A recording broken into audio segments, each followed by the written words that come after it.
Good morning, student. Hope you all are fine. So, हम start करते हैं हमारा chapter number 5 admission of partners. But एक little problem हो गई है यहाँ पे। पूरा का पूरा लेक्चर मैंने बना तो दिया है बट वीडियो रिकॉर्ड करना रह गया था। सो आधा यहाँ तक का वीडियो रिकॉर्ड करना बाकी था। सो आपके लिए यहाँ पे रेडीमेड है, उसके हिसाब से आपको मैं बताता जाऊँगा और एक्सप्लेन करता जाऊँगा। तो स्टार्ट करते हैं number 5 admission of partners. So admission of partners में क्या होता है कि जब भी कोई नए पार्टनर्स को हम एडमिशन देते हैं तब ओल्ड पार्टनरशिप फॉर्म को क्लोज करना पड़ता है and new partnership form start होती है। याद रखना, ओल्ड पार्टनरशिप फॉर्म को क्लोज करना पड़ता है और न्यू पार्टनरशिप फॉर्म स्टार्ट होती है। सो यहाँ पे लिखा ही है कि ओल्ड पार्टनरशिप फॉर्म क्लोज करेंगे एंड न्यू क्या होगी, स्टार्ट होगी। देखते हैं न्यू पार्टनर्स को हम एडमिशन कब दे सकते हैं। तो सेक्शन 31 1932 के हिसाब से सारे के सारे जो ओल्ड पार्टनर्स है वो ओल्ड पार्टनर्स न्यू पार्टनर्स को एडमिशन देने के लिए एग्री होते हैं तो ही न्यू पार्टनर्स को हम एडमिशन दे सकते हैं। उसके अलावा कोई भी समझ लो कि जो भी पार्टनर्स है उसमें से कोई एक ने भी ऐसा बोला कि नहीं भाई इसको पार्टनरशिप में नहीं रखना है तो हम पार्टनर्स को एडमिशन नहीं दे सकते हैं। यानी कि सारे के सारे जो ओल्ड पार्टनर्स हैं वो ओल्ड पार्टनर्स एग्री होने चाहिए एडमिशन देने के लिए। अब देखते हैं कि भाई न्यू पार्टनर्स को हम एडमिशन देते तो ऐसी कौन सी कंडीशन रहेगी। So condition of new partners. So देखते हैं फर्स्ट यहाँ पे बोला है अगर बिजनेस में एडिशनल कैपिटल की ज़रूरत है, अगर बिज़नेस में एडिशनल कैपिटल की ज़रूरत है, पैसे हमारे पास कम हैं, हम नहीं ला सकते हैं और पैसे की बिज़नेस में ज़रूरत है तो उसकी वजह से हम क्या करेंगे, नए पार्टनर्स को एडमिशन देंगे तो नया पार्टनर्स आएगा साथ में कैपिटल लाएगा। सेकंड, हमारा बिज़नेस इतना डेवलप हो चुका है कि अब हम सारे के सारे बिज़नेस को अकेले यानी कि हम जो भी पार्टनर्स हैं वो पार्टनर्स अब उसको कवर नहीं कर सकते हैं, यानी कि मैनेजमेंट नहीं होता है, अभी और भी पर्सन की ज़रूरत है। तो मैनेजमेंट के लिए और पर्सन चाहिए तो एडिशनल मैनेजमेंट के लिए भी हम किसी न्यू पार्टनर्स को एडमिशन दे सकते हैं। या फिर कोई ओल्ड पार्टनर्स रिटायर्ड होता है या उसका डेथ हो जाती है तब भी हमको न्यू पार्टनर्स को क्या देना पड़ता है, एडमिशन। एंड कोई हमारा एम्प्लॉय है जो वर्क कर रहा है हमारे वहाँ, उसकी स्किल इतनी अच्छी है कि जिसकी वजह से बिज़नेस अच्छा चल रहा है, पूरा का पूरा बिज़नेस वो एम्प्लॉय पे डिपेंड कर रहा है, तो वैसा एम्प्लॉय वर्क छोड़ के चला ना जाए, उसकी वजह उसको क्या बना देते हैं, हम पार्टनर्स बना देते हैं। उसके बाद हमारे बिज़नेस का जो भी रिस्क है वो रिस्क सभी के लिए डिस्ट्रीब्यूट, यानी कि जितने पार्टनर्स ज़्यादा हो गया उतना रिस्क क्या होगा, कम होगा, तो उसके लिए भी न्यू पार्टनर्स को हम क्या करते हैं, एडमिशन देते हैं। सो यहाँ पे कौन कौन सी कंडीशन रहेगी, फर्स्ट एडिशनल कैपिटल चाहिए, second additional management, third old partners retired होता है या फिर डेथ हो जाती है एम्प्लॉय की स्किल की वजह से, एंड रिस्क को डिस्ट्रीब्यूशन करना है तब हमको क्या करना पड़ेगा, न्यू पार्टनर्स को एडमिशन देना पड़ता है। चलिए अब देखते हैं कि भाई न्यू पार्टनर्स बिजनेस में आता तो हैं, साथ में क्या लाता है। तो जब भी बिजनेस में न्यू पार्टनर्स एडमिशन लेता है तो अपने साथ दो चीज़ें लाता है, first capital and second goodwill. फिर से याद रखना कि कभी भी न्यू पार्टनर्स एडमिशन लेता है तो बिजनेस में कितनी चीज़ें लाता है, दो चीज़ें लाता है, first capital and second one is a goodwill.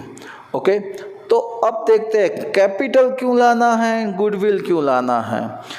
तो जो भी हमारा बिजनेस है वो बिजनेस में एसेट्स एंड लाइबिलिटीज़ होती है, रनिंग बिजनेस है, सो एसेट्स एंड लाइबिलिटीज़ तो होगी ही। तो ये एसेट्स एंड लाइबिलिटीज़ में शेयर लेने के लिए, क्या लेने के लिए, शेयर लेने के लिए, ओके, जो एडमिशन लेता है वो पार्टनर को कैश लाना पड़ेगा, और उसी कैश को हम क्या बोलते हैं, कैपिटल बोलते हैं। क्या बोलते हैं उसको, कैपिटल। यानी कि बिजनेस की जो एसेट्स एंड लाइबिलिटीज़ हैं, बिजनेस की क्या है, जो एसेट्स एंड लाइबिलिटीज़ है, उसमें शेयर लेने के लिए बिजनेस में न्यू पार्टनर्स को कैश लाना पड़ेगा, और उसको हम क्या बोलते हैं, कैपिटल बोलते हैं। ये सारी की सारी कैपिटल यानी कि ये सारी की सारी कैश बिजनेस में ही रहेगी और बिजनेस में ही इसका यूज़ होगा। ये सारी की सारी कैश बिजनेस में ही रहेगी और बिजनेस में ही इसका यूज़ होगा। तो सर ये गुडविल क्यों लानी है, तो देखते हैं। बिजनेस है, बिजनेस के एसेट्स एंड लाइबिलिटीज़ में शेयर लाने के लिए कैपिटल लाते हैं, पर बिजनेस का जो प्रॉफिट एंड लॉस है, प्रॉफिट एंड लॉस में शेयर पाने के लिए वो जो एडिशनल कैश लाते हैं पार्टनर्स, उसको बोलते हैं गुडविल। अब देखो, प्रॉफिट एंड लॉस किसके बीच में शेयर होता था अब तक, ओल्ड पार्टनर्स के बीच में। तो ओल्ड पार्टनर्स अपना प्रॉफिट एंड लॉस शेयर का रेशियो जो होता है, देखो फिर से बोल रहा हूँ कि पहले तो प्रॉफिट एंड लॉस किसके बीच में शेयर होता था, ओल्ड पार्टनर्स के बीच में।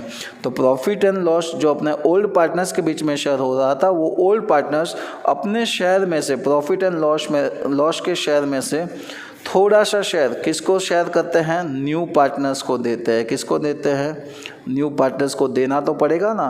तो ये जो शेयर देते हैं यानी कि खुद सेक्रीफाइस करते हैं, अपना शेयर कम हो जाता है। जितना पहले प्रॉफिट मिलता था उससे अब कैसा मिलेगा, कम मिलेगा ओल्ड पार्टनर्स को। क्यों, क्योंकि नए पार्टनर्स को भी प्रॉफिट देना है, तो अपना प्रॉफिट कम करते हैं। तो ये जो प्रॉफिट कम मिलता है तो उसको कुछ ना कुछ देना पड़ता है, इसीलिए न्यू पार्टनर्स क्या लाता है, अपने साथ गुडविल लाता है। ऐसा भी बोला जाता है कि न्यू पार्टनर्स अपने साथ गुडविल लाता है, वो गुडविल ओल्ड पार्टनर्स को मिलती है कौन से रेशियो में, जिसने भी सैक्रिफाइस किया, यानी कि पहले से जिसको कम प्रॉफिट अब मिल रहा है वो पार्टनर्स के बीच में शेयर होता है। सो ये थी कैपिटल एंड गुडविल के रिगार्डिंग कुछ बातें। ओके, अब देखते हैं इसमें इफ़ेक्ट कि भाई न्यू पार्टनर्स आते हैं उसकी इफ़ेक्ट क्या होती है। तो फर्स्ट इफ़ेक्ट, ओल्ड फर्म, ये सब कुछ आएगा इसमें। ओल्ड फर्म क्लोज होती है, न्यू फर्म स्टार्ट होती है। Okay, future profit, old partners का शेयर कैसे जाता है, डाउन जाता है। यानी कि न्यू पार्टनर्स आता है, उसको फ्यूचर में प्रॉफिट देने के लिए ओल्ड पार्टनर्स अपने शेयर में से कुछ शेयर देते हैं, यानी कि ओल्ड पार्टनर्स को सैक्रिफाइस करना पड़ता है। न्यू पार्टनर्स आता है, अपने साथ कैपिटल लाता है। क्यों लाता है, तो एसेट्स एंड लाइबिलिटीज में शेयर लाने के लिए। ओके, फिर से बता रहा हूँ, पहले तो ओल्ड फर्म क्लोज होता है, न्यू फर्म स्टार्ट होता है। फ्यूचर में प्रॉफिट किसको देना है, न्यू पार्टनर्स को देना है, इसीलिए ओल्ड पार्टनर्स का शेयर क्या हो जाएगा, कम हो जाएगा। Okay, third thing is capital. तो न्यू पार्टनर्स कैपिटल लाता है। क्यों लाता है, क्योंकि न्यू फर्म में एसेट्स एंड लाइबिलिटीज में शेयर लेने के लिए। उसके बाद एक्यूमुलेटेड प्रॉफिट, यानी कि जो ओल्ड पार्टनर्स है उसने अब तक ऐसा प्रॉफिट, एक्यूमुलेटेड प्रॉफिट जो अब तक शेयर नहीं किया था, ऐसा प्रॉफिट एंड लॉस है, तो न्यू पार्टनर्स के एडमिशन से पहले ये सारा का सारा accumulated profit and loss old partners के बीच में शेयर किया जाएगा। फिर एसेट्स एंड लाइबिलिटीज़, जब भी न्यू पार्टनर्स का एडमिशन होता है तब एसेट्स एंड लाइबिलिटीज़ का रीवैल्यूएशन होता है। रीवैल्यूएशन होने के बाद जो भी प्रॉफिट या लॉस आता है वो सारा का सारा profit and loss old partners के बीच में क्या होता है, शेयर होता है। उसके बाद फर्म की गुडविल की वैल्यूएशन की जाती है, और गुडविल की वैल्यूएशन करने के बाद न्यू पार्टनर्स को अपने शेयर, उसको जितना भी शेयर मिल रहा है उसके हिसाब से गुडविल लानी पड़ेगी। And last one is that कि ओल्ड जो पार्टनर्स है वो ओल्ड पार्टनर्स कैपिटल किस तरीके से रखेंगे उसके इफेक्ट देनी है। यानी कि इसमें इफेक्ट कैसे देनी है वो बातें की है। फर्स्ट, ओल्ड फर्म क्लोज हो जाएगी, न्यू फर्म स्टार्ट करनी है। सेकंड, न्यू पार्टनर्स को प्रॉफिट देना है, उसकी वजह से ओल्ड पार्टनर्स का प्रॉफिट कम हो जाएगा। थर्ड, न्यू पार्टनर्स कैपिटल लाता है, उसकी इफेक्ट देनी पड़ेगी क्योंकि एसेट्स और लाइबिलिटीज़ में वो शेयर लेने के लिए कैपिटल लाता है, उसकी इफेक्ट देनी पड़ेगी। 5, जो भी एक्यूमुलेटेड प्रॉफिट था, यानी कि अब तक शेयर नहीं किया था ऐसा प्रॉफिट ओल्ड पार्टनर्स का था, इसीलिए ओल्ड पार्टनर्स के बीच में शेयर करना पड़ेगा। ओके, एसेट्स एंड लाइबिलिटीज़ की रिवैल्यूएशन करने के लिए रिवैल्यूएशन अकाउंट बनाना पड़ेगा। रिवैल्यूएशन अकाउंट बनाएंगे, उसमें सारे के सारे एसेट्स एंड लाइबिलिटीज़ की रिवैल्यूएशन होगी और रिवैल्यूएशन करने के बाद जो भी प्रॉफिट या लॉस आता है वो ओल्ड पार्टनर्स के बीच में शेयर किया जाएगा। उसके बाद गुडविल की वैल्यू फाइंड की जाएगी। गुडविल की वैल्यू फाइंड करने के बाद न्यू पार्टनर्स जो आएगा वो उसको जितना भी शेयर मिल रहा है उतनी वो गुडविल लाएगा और वो गुडविल ओल्ड पार्टनर्स के बीच में शेयर होगी। एंड ओल्ड पार्टनर्स जो होते हैं उसकी कैपिटल कितनी रखनी है उसकी इफेक्ट देनी है। अब देखते हैं इम्पोर्टेंट पॉइंट्स क्या रहेंगे, यानी कि आपको क्या याद रखना है ये चैप्टर्स में। ये चैप्टर्स में 8 मार्क्स का लॉन्ग सम आता है एंड 1 मार्क्स का शॉर्ट क्वेश्चन। ओके, यानी कि टोटल 9 मार्क्स का चैप्टर है। ये 8 मार्क्स के जो लॉन्ग सम है इसके लिए इम्पोर्टेंट पॉइंट्स है। फर्स्ट, P&L का new ratio and sacrifice ratio find करना है। कोई भी सम है तो पहले आपको P&L का new ratio and sacrifice ratio find करना है। वो करने के बाद गुडविल की इफेक्ट देनी है। गुडविल की इफेक्ट देने के बाद एसेट्स एंड लाइबिलिटीज़ का रिवैल्यूएशन करना है। उसके बाद रिवैल्यूएशन करने के बाद एक्यूमुलेटेड जो प्रॉफिट है वो ओल्ड पार्टनर्स के बीच में शेयर करना है। ओल्ड पार्टनर के बीच में शेयर करने के बाद उनका जो कैपिटल है उसमें कोई चेंजेस है तो वो चेंज करना है। फिर से देखते हैं। First point, P&L new ratio, profit and loss का new ratio and sacrifice ratio find करना। सेकंड, गुडविल की इफेक्ट देनी। थर्ड, एसेट्स एंड लाइबिलिटीज़ का रिवैल्यूएशन। फॉर एक्यूमुलेटेड प्रॉफिट या लॉस हो वो ओल्ड पार्टनर्स के बीच में शेयर करना। And last one is capital में कोई चेंजेस हैं तो वो चेंजेस करना। ये थी चैप्टर 5 की टोटली थियरी।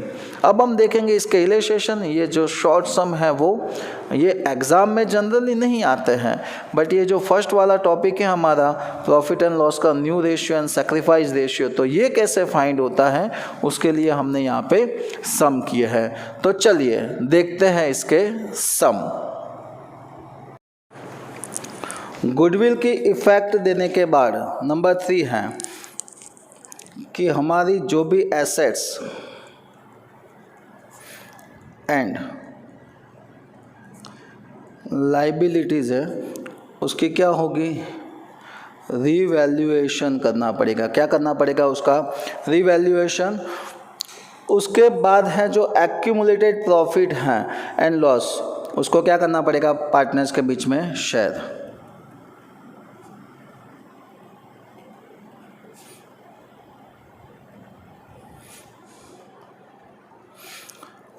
किसके बीच में शेयर करना पड़ेगा, ओल्ड पार्टनर्स के बीच में। And last one is that कि जो पार्टनर्स है उसके कैपिटल में जो भी चेंजेस होता है वो चेंजेस का एडजस्टमेंट, यानी कि वो चेंजेस हमको सॉल्व करना पड़ेगा। ओके, ये थी उनकी मोस्ट ऑफली थियरी। अब देखो, सबसे पहले इसका पॉइंट था कि भाई P&L जो है, P&L रेशियो, उसमें new ratio and sacrifice ratio find करना। तो हम पहली इफेक्ट आज देखेंगे, उसके सम देखेंगे। उसके बाद सेकंड गुडविल की इफेक्ट वाले देखेंगे। फिर लाइबिलिटीज़ और एसेट्स का रिवैल्यूएशन करेंगे। फिर एक्यूमुलेटेड प्रॉफिट वाले सम करेंगे। फिर कैपिटल चेंज वाले करेंगे और लास्ट में सारे के सारे सम, यानी कि सब कुछ चीज़ें आती हो ऐसा करेंगे। तो अभी हम शॉर्ट सम स्टार्ट करते हैं। उसमें P&L रेशियो दिया है, आपको न्यू रेशियो फाइंड करना है। अगर न्यू दिया है तो आपको सैक्रिफाइस फाइंड करना है।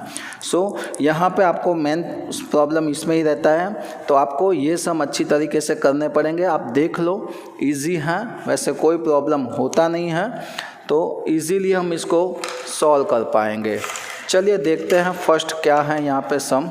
यहाँ पे कुछ लाइन लगाने की ज़रूरत है। चलिए तो हम फर्स्ट वाला सम स्टार्ट करते हैं। यहाँ पे क्या बोला है? सो फर्स्ट टर्म में कुछ इस तरीके से हैं, A and B are partners is the firm. तो यहाँ पे दो पार्टनर्स हैं, ए एंड बी।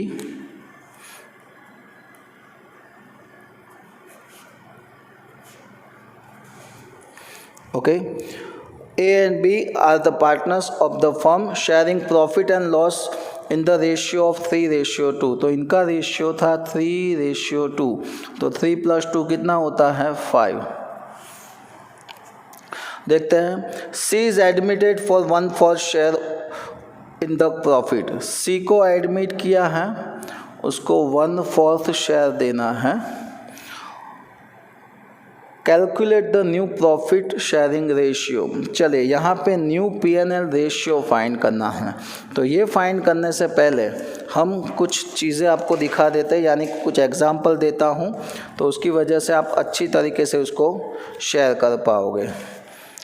ओके, चलिए देखते हैं इसको कैसे सॉल्व करना है आपको।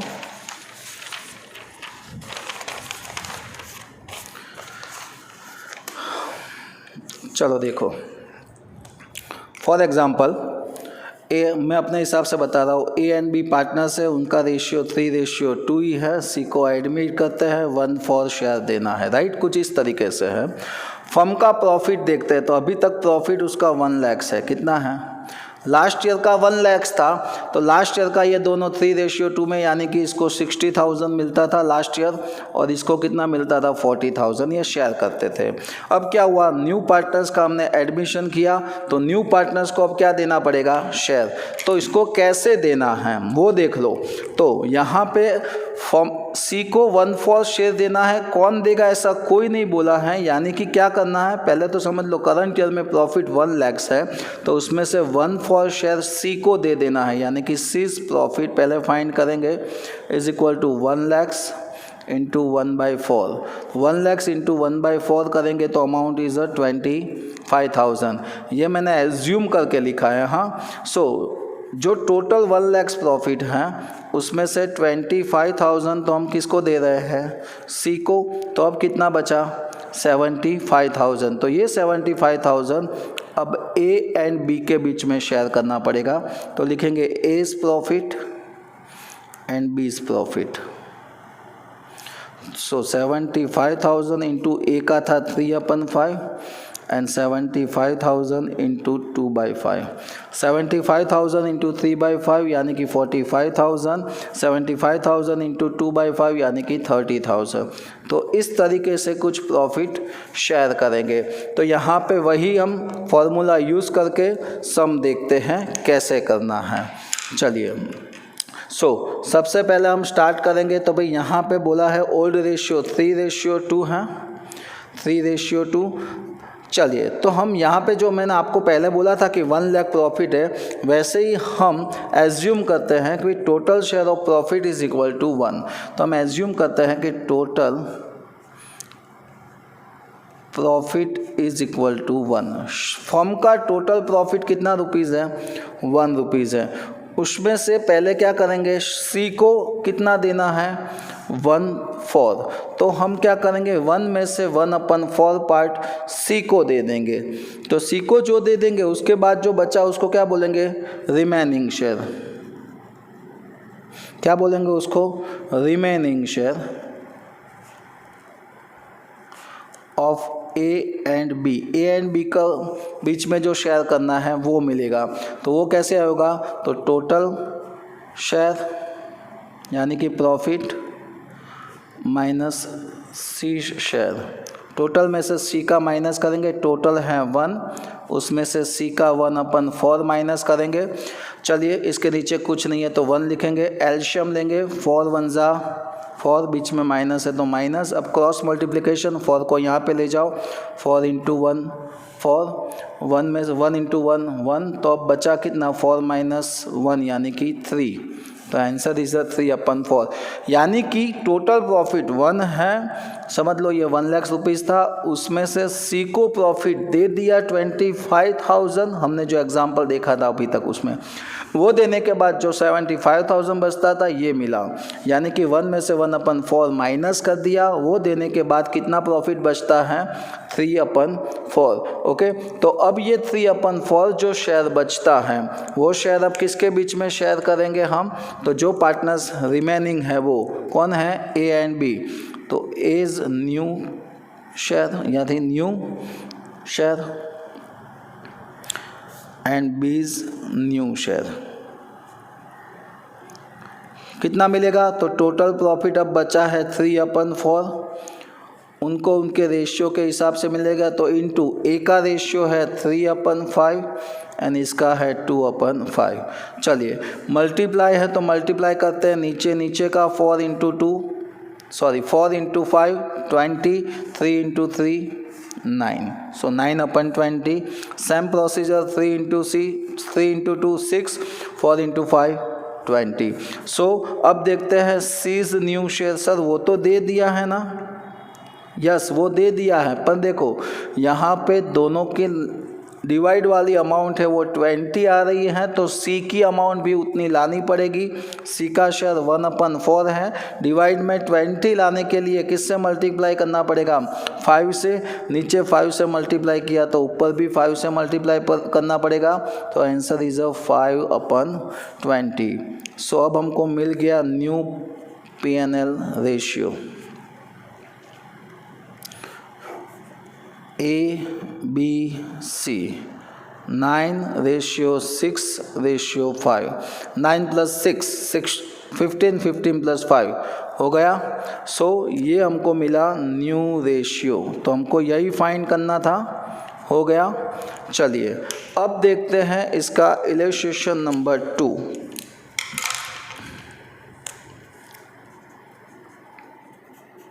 क्या बोला है उसमें, A and B are partners of the firm sharing profit and loss ratio 2:1।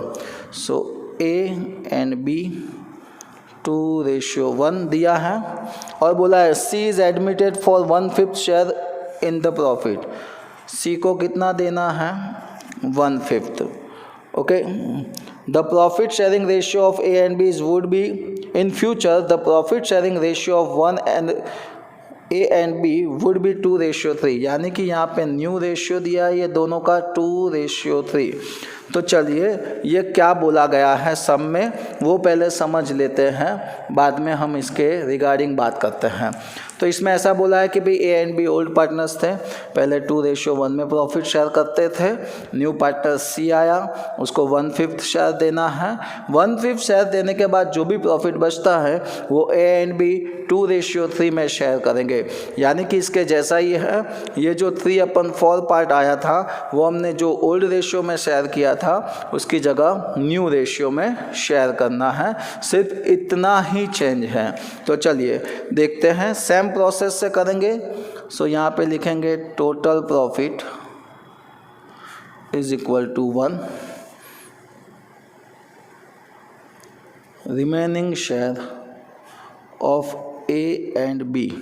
सो 1 में से 1/5 इसको देना है, माइनस करेंगे। सो नीचे नीचे का मल्टीप्लाई 5, बीच में माइनस है तो माइनस, 5 1 = 5, 1 1 = 1। So answer is 4/5। ये रिमेनिंग शेयर बचा 4/5, वो किसके बीच में शेयर पड़ेंगे, तो as new share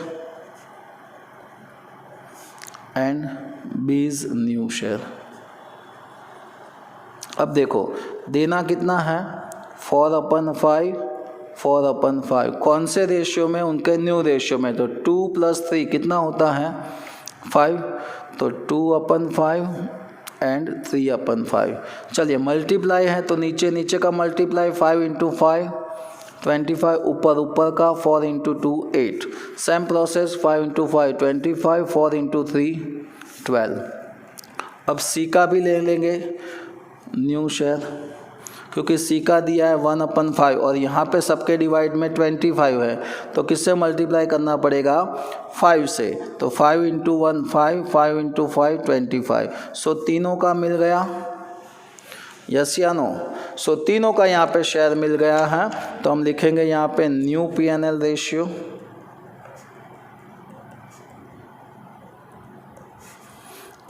A B C। ए का आया 8, बी का आया 12 और सी का आया 5। चेक कर लेते हैं, 8 + 12 + 5 हो गए 25। सो ये था सेकंड इलस्ट्रेशन। तो आज के लिए इतना रखते हैं, नेक्स्ट लेक्चर में देखेंगे आगे के इलस्ट्रेशन और आगे के सब।